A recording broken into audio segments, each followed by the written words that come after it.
Welcome to your Mortgage Insider update for January 13th. It is the Monday after a blockbuster jobs report this last Friday. We received the December jobs report reporting a 4.1%, so a reduction in the unemployment rate, actually from really positive signs of more people going back to work. Even though there were still plenty of people looking for jobs, they were able to acquire jobs, even though the time it takes from the time you lose your job to finding a new one is taking a bit longer. The overall unemployment rate is holding steady and actually coming down as 220 plus thousand jobs created.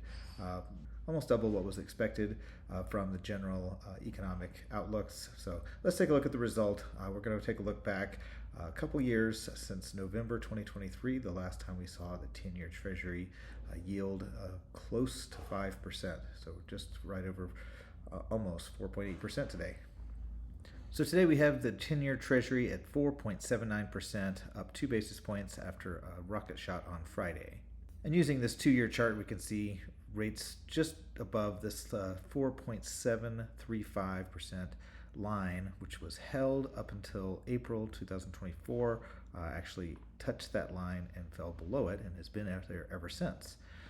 The last time we had 10-year Treasury rates above that level of any substantial nature was ending in November 2023, so in early October, the month of October being very volatile, as the Federal Reserve was continuing their long-term stance on holding their short-term interest rates higher as they were ratcheting up that program.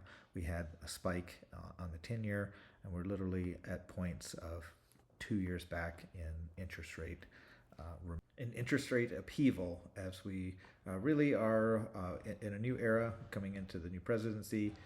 The economy seems to be doing very well, higher unemployment, or lower unemployment rates, higher unemployment numbers with job creations in the economy has really created some steam behind. Unfortunately, the stock market has actually pulled way back. Typically, you see the stock market pull back, and that usually helps the bond market.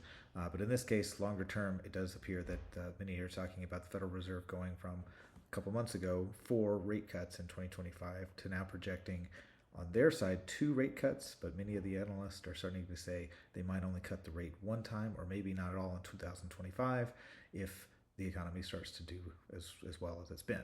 We will get inflation numbers this week with both CPI and PPI, the Consumer Price Index and Producer Price Index, coming out later in the week. We'll give you an update following on the beginning of next week. Take care.